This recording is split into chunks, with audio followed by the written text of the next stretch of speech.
Hello everyone, welcome back. Today I want to talk to you guys about the mail-in ballots that the Democrats are pushing and why this looks like a setup for a civil war, okay? We've had a long tradition of in-person voting in this country that people have a lot of confidence in. Um, at times where they tried mail-in voting, they saw that there were problems, there was fraud with that, and the reason is because you have these ballots that show up at people's houses. Well, what's to stop me if I get the mail? What's to stop me from filling out the ballots for other people in my household?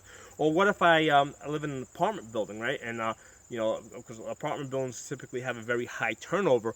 A lot of times you have ballots. You'll have ballots showing up for the last 10 years of people that have lived in those apartments. So you're going to have this, you're going to have multi-generational ballots showing up at apartment buildings. And it's going to be very tempting, for people not to take them and fill them out the way they want to fill them out. So the mail-in ballot idea is terrible.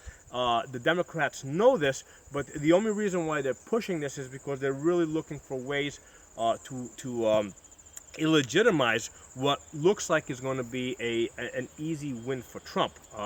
And what's going to happen is on election day, all the conservatives and Republicans and gun owners and we're going to show up. We're going to vote for Trump, right? Not because he's the best man, but because between Biden and any Democrat, between Biden and all the other Democrats, Trump is really the best choice. So we're all going to show up. We're going to vote for him. He's going to have a landslide victory on election day. All right, and everybody's going to say, okay, great, Trump won. We're ready to move on. And then what's going to happen is over the following weeks, the Democrats are going to start presenting these mail-in ballots, and they're going to say, no, wait a second, our man Biden won. And what this is going to do is it's going to create a lot of instability. I mean, who's the president now? Is it Biden or is it Trump? And when you have that level of instability where you don't know who the right leader is, we have seen this historically in other parts of the world, like especially in Europe. When there's a question of who the leader is, it almost always leads to civil war. Okay, there's a reason why in places where they had monarchies, what they would, when the king would die, they would say, okay, the king is dead, long live the king. What that meant is that they had an immediate replacement for the king, because if you didn't have an immediate replacement for the king, you almost always had a civil war, right? The different lords and knights would start fighting for control. So you always had to have, a successor ready in place. It had to be a smooth transition of power, or you get a civil war.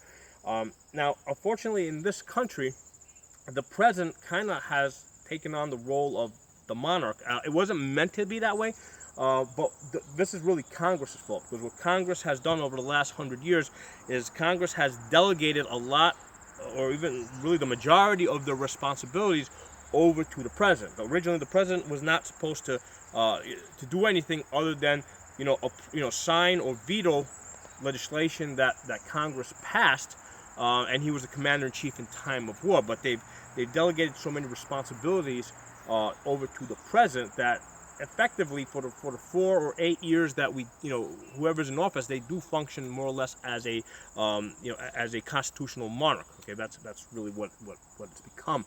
And again, that's Congress's fault over the last 100+ years. Okay, so what's going to happen here is if there is a question after election day as to who the president is going to be, and if it turns out to be a long-term thing, because we did have this thing with Bush Gore, but that was resolved within a matter of a couple of weeks. So if we end up with something that drags on for months and months, what's going to happen is we're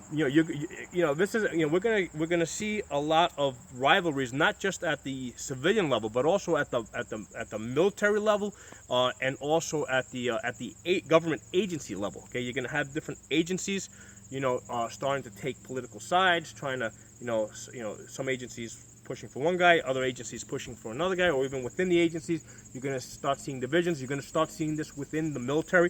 One of the things that I've been telling people for years, okay, when civil wars happen, the military is always involved. The military always splits up and takes sides. So it would not be a small local thing. It would be a large scale thing. with tanks and airplanes and naval ships. Everything is in play. Once you get a civil war, because the military splits up and takes sides.